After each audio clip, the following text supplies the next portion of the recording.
HOA Karen physically assaulted my disabled daughter right in front of our home. I'm still shaking as I write this. The incident wasn't just a momentary lapse of judgment. This woman slapped my child twice while hurling terrible insults at her.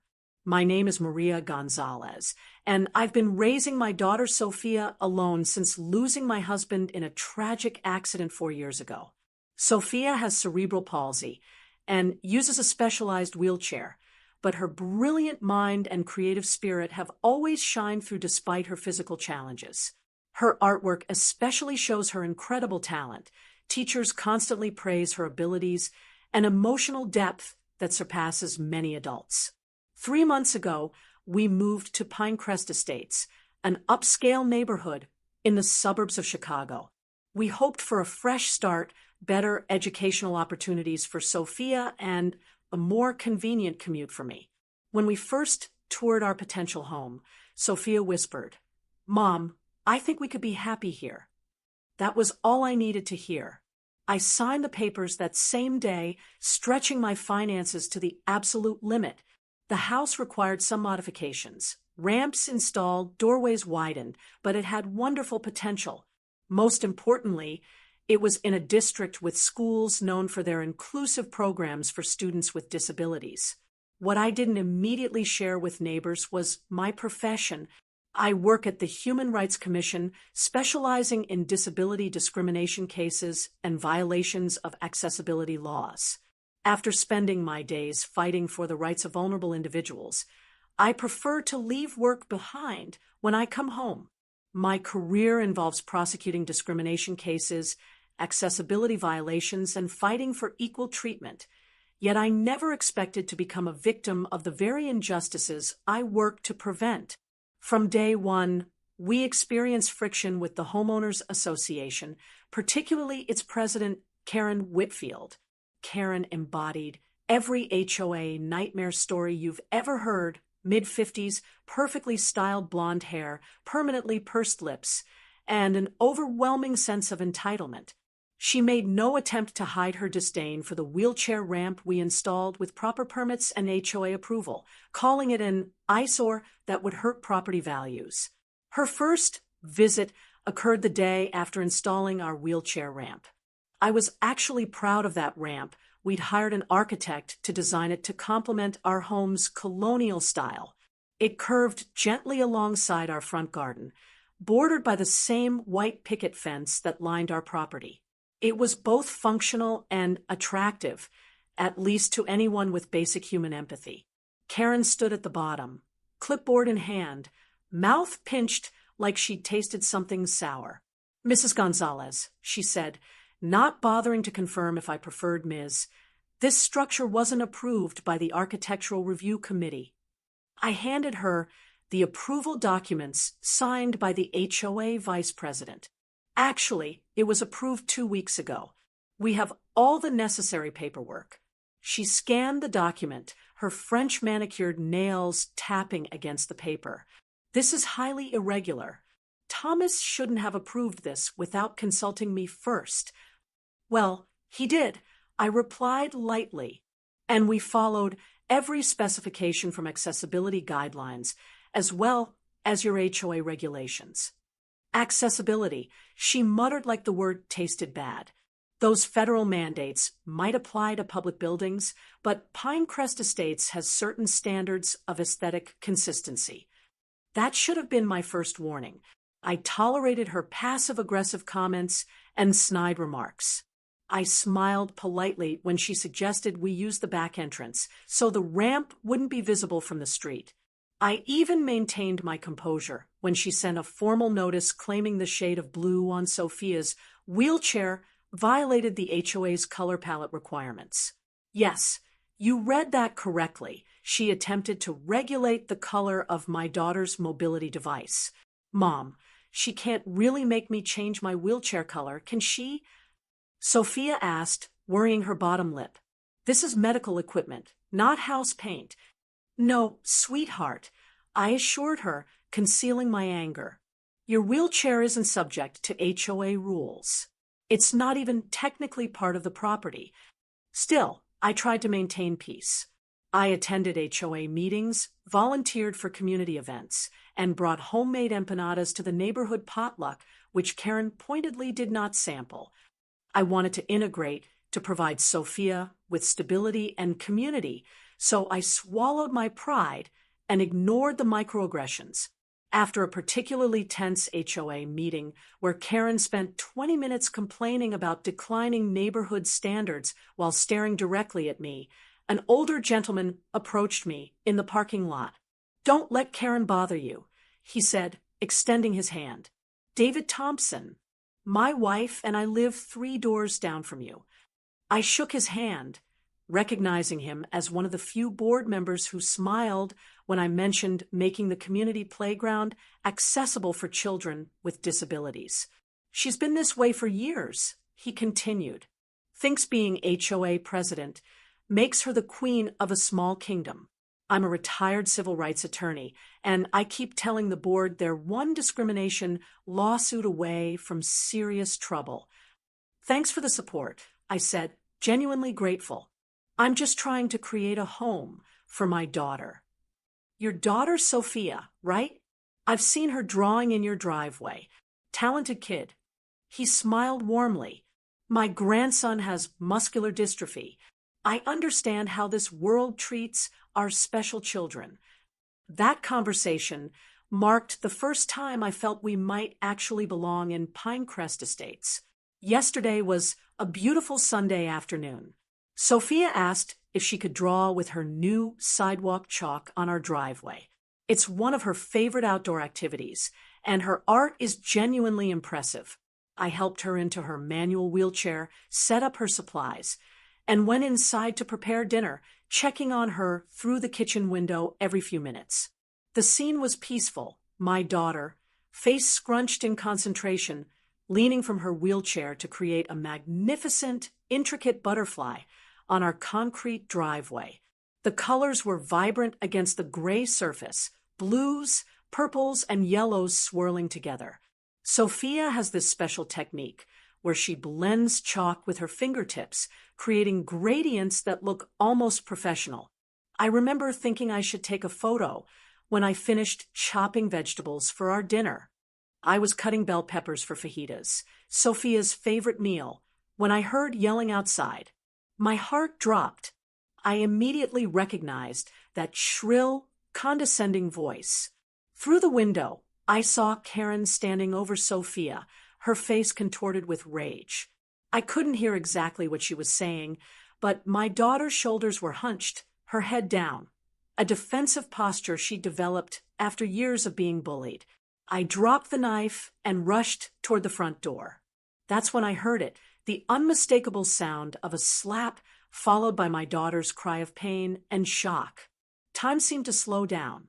Each step toward the door felt like walking through concrete. My ears were ringing. When I finally burst outside, I saw my baby girl with her hand pressed against her reddened cheek, tears streaming down her face. And there was Karen, finger pointed, still yelling, "Disgraceful. Do you have any idea how much this lowers our property values? This isn't some inner city playground. This is Pinecrest Estates." I froze for a split second, unable to process what I was seeing. Then Karen did the unthinkable, as Sophia tried to explain through her tears that she was only drawing on our property. Karen slapped her again, harder this time. The sound echoed across our quiet suburban street. The force jerked Sophia's head to the side, sending a strand of her dark hair across her tear-streaked face. Several neighbors who had been gardening or walking their dogs stopped to stare.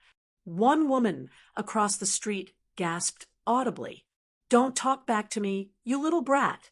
You people think you deserve special treatment just because she gestured dismissively at the wheelchair. Handicapped. Well, in Pinecrest Estates, we have standards." The way she said, "You people," made my blood boil. I knew exactly what she meant. It wasn't just about Sophia's disability. It was about our Hispanic heritage, too. The casual racism wasn't even subtle anymore. My entire body went cold, then hot, then cold again. I faced down hardened discriminators in court without flinching, but seeing someone strike my disabled child awakened something primal in me. But I knew losing control wouldn't help Sophia. Years of legal experience had taught me that composure was a weapon. When opposing counsel would shout and pound tables, I would get quieter, calmer, more precise. It unnerved them every time. I summoned that same energy now. Step away from my daughter. Now, my voice was unnaturally calm, the kind of calm that precedes a violent storm. Karen spun around, momentarily startled, but her surprise quickly morphed back into indignation. Well, if it isn't the enabler mother, do you have any idea what your daughter has done? She's defacing community property with this graffiti. She spat the word like it was the most heinous crime imaginable, her manicured hand gesturing wildly at Sophia's beautiful artwork. I could see neighbors gathering at a distance, watching the scene unfold. Some had their phones out. Good. Witnesses are always helpful. I glanced down at the beautiful butterfly Sophia had been drawing on our own driveway, nowhere near community property. The chalk was washable, the damage non-existent, the accusation absurd. The butterfly's wings were a gradient of purples and blues with delicate yellow antennae and intricate patterns that showed remarkable artistic skill for a 12-year-old. Karen, that's enough. You've just assaulted a minor, a disabled minor. I strongly suggest you leave our property immediately before I call the police. She laughed, actually laughed, a high, brittle sound that held no humor, only contempt. Police? For disciplining a child who's breaking HOA rules? Good luck with that. I am the HOA Maria. I decide what happens in Pinecrest Estates. And I've decided your little troublemaker needs to learn some respect. Her words hit me like physical blows.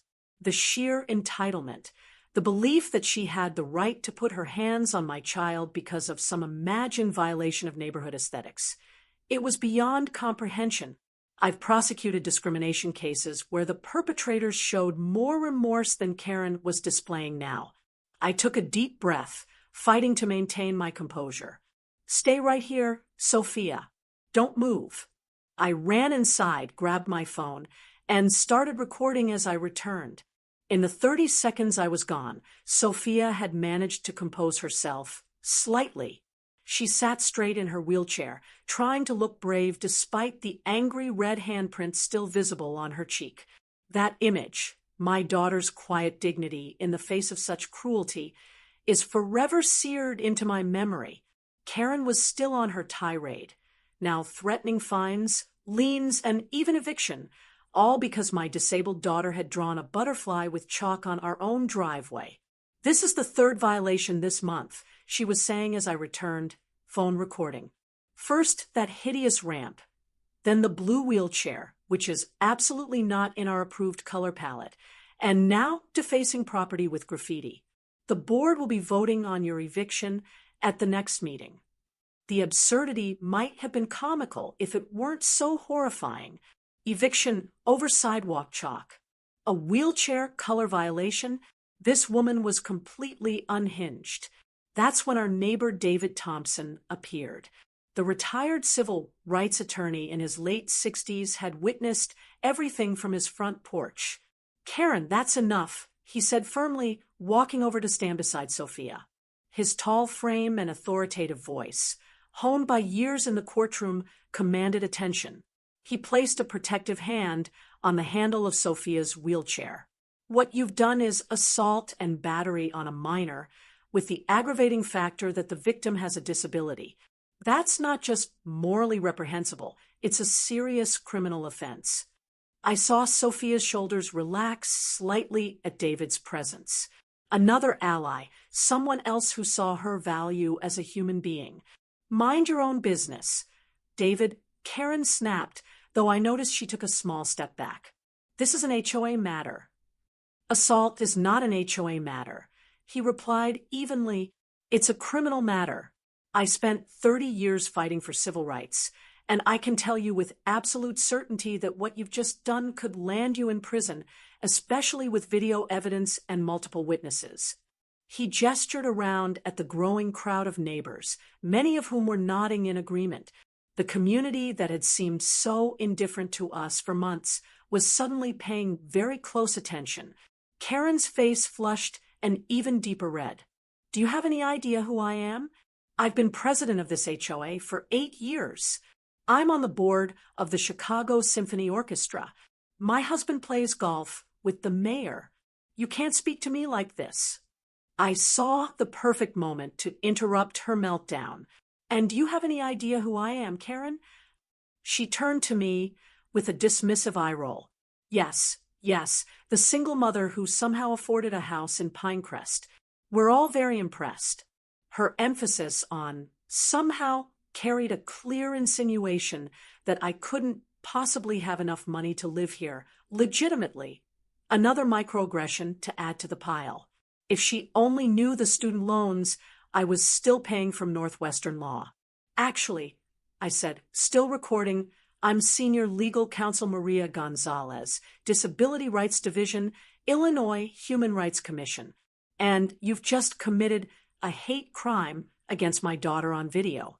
Would you like to add threatening a state legal officer to the charges, or have you said enough?" The change in her expression was like watching a balloon deflate. The color drained from her face so quickly I thought she might faint. Her mouth opened and closed several times like a fish out of water. From the corner of my eye, I could see David trying to suppress a smile. "You're what?" she stammered. "A senior legal counsel specializing in disability discrimination, like violence against persons with disabilities." I knelt beside Sophia, keeping my phone trained on Karen. "Are you okay, sweetheart?" Sophia nodded bravely, but her cheek was still bright red, and her hands were trembling. The sight broke my heart and steeled my resolve at the same time. I noticed several neighbors had moved closer, their expressions a mix of shock and sympathy. One woman, I think her name was Sarah, had her hand over her mouth in horror. "You're bluffing," Karen said, but her voice had lost its edge. Her previously commanding posture had collapsed into something defensive, her shoulders hunching forward. "You can't do anything to me. My husband is friends with—" "Your husband is friends with the mayor." "Yes, you mentioned that," I interrupted. "I'm sure that will be very comforting to him when he's visiting you in state prison." I dialed 911, keeping my eyes locked on Karen. "This is Maria Gonzalez, Senior Legal Counsel with the Illinois Human Rights Commission. I need to report an assault on a disabled minor at 1432 Pinecrest Drive." While I spoke with the dispatcher, Karen stood frozen in place. The realization of her predicament was slowly dawning on her face. This wasn't just any mother she had decided to bully. This wasn't just any child she had decided to strike. Her whole world was about to come crashing down around her, and she knew it. "Officers are on their way, ma'am," the dispatcher assured me. "Please stay on the line until they arrive." "Sophia needs ice for her face," I said, looking at David. "Would you mind staying with her while I get some?" "Of course," he replied, positioning himself firmly between my daughter and Karen.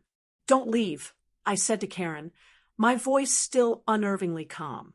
Fleeing the scene would just add another charge. As I hurried into the house, I heard Karen's voice rise in pitch, now with an edge of desperation. "This is all a misunderstanding. I was simply enforcing the HOA rules. That child was defacing." "That child has a name," David interrupted. "It's Sophia, and she was creating art on her family's private property." When I returned with an ice pack wrapped in a kitchen towel, I found that the situation had evolved. Sophia, despite her hurt and fear, was explaining her butterfly artwork to a small group of fascinated neighborhood children who had gathered around her wheelchair. One little boy was asking if she could teach him how to blend colors like that. As we waited for the police, more neighbors emerged from their homes. It seemed Karen's shouting had drawn quite an audience, and surprisingly, several of them approached to tell me they'd witnessed everything and would be happy to provide statements. Others came to check on Sophia, bringing her water and tissues, telling her how much they admired her artwork. One neighbor, Mrs. Liu, a petite woman in her 60s who lived across the street, hesitantly approached me. "I should have said something sooner," she said quietly.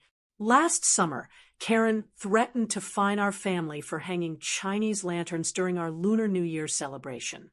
She said they were tacky and un-American." Another family, the Sharmas, described how Karen had tried to block them from buying their home, claiming their ethnic cooking would decrease property values. She told the real estate agent that certain cultures weren't a good fit for Pinecrest Estates. Dr. Sharma, a neurologist at Chicago Memorial, explained, his wife nodding beside him. "We almost gave up, but the agent knew it was discrimination and helped us push through." The stories kept coming, a dam of silence finally breaking. A black family who'd been repeatedly cited for landscaping violations that mysteriously didn't apply to white homeowners. An elderly couple who'd been fined for installing a wheelchair ramp for the husband after his stroke. A gay couple who'd been denied permission to host their wedding reception in the community center. It was always just subtle enough that no one wanted to be the first to say something, explained Sarah, the woman I'd noticed earlier. But watching her hit your daughter, that crossed a line none of us could ignore. I felt a complicated mix of emotions: anger that no one had spoken up sooner, relief that they were finally doing so, and a renewed determination to see justice done, not just for Sophia, but for everyone who had suffered under Karen's bigoted reign. When Detective Maria Rodriguez arrived, she was a welcome sight. I recognized her from a community outreach event the Human Rights Commission had hosted last year. She was thorough, professional, and had zero tolerance for discrimination. "Counselor Gonzalez," she said with a nod of recognition, "I wish we were meeting again under better circumstances." "Same here, Detective," I replied, shaking her hand. She interviewed Sophia first with gentle, respectful questions. She knelt beside her wheelchair to be at eye level, speaking to her directly rather than through me, something I always appreciated. She documented her injuries, took photographs of her reddened cheek, and recorded her statement with the seriousness it deserved. Then she spoke to the witnesses, including David, who provided his own recording of the incident. "You have quite a bit of evidence here," Detective Rodriguez said, reviewing the videos and statements. "And multiple witnesses. This is pretty clear-cut." She approached Karen, who had been standing alone, arms crossed defensively, watching the neighborhood turn against her. "Ms. Whitfield, based on the evidence and witness testimony, I'll be taking you into custody for assault and battery on a minor, due to the victim's protected status. This may also qualify as a hate crime under Illinois law." As Karen was being handcuffed and read her rights, reality seemed to finally hit her. This is ridiculous. It was just a slap. She was vandalizing property. Detective Rodriguez looked at her with undisguised contempt. "Ma'am, you assaulted a disabled child twice on video with multiple witnesses. And the property you claimed she was vandalizing, it belongs to her family." "You don't understand," Karen pleaded, looking around desperately at the neighbors who had once feared her. "I'm the HOA president, and I'm placing you under arrest for assault and battery on a minor with a hate crime enhancement due to the victim's disability status." Detective Rodriguez replied calmly. "You have the right to remain silent." Karen's expression cycled through disbelief, anger, and finally, as the metal cuffs clicked shut around her wrists, fear. The woman who had terrorized an entire neighborhood was reduced to a small, frightened figure being guided into the back of a police cruiser. As they placed Karen in the back of the police car, I held Sophia close, whispering reassurances. She was still shaking, but there was a spark of relief in her eyes.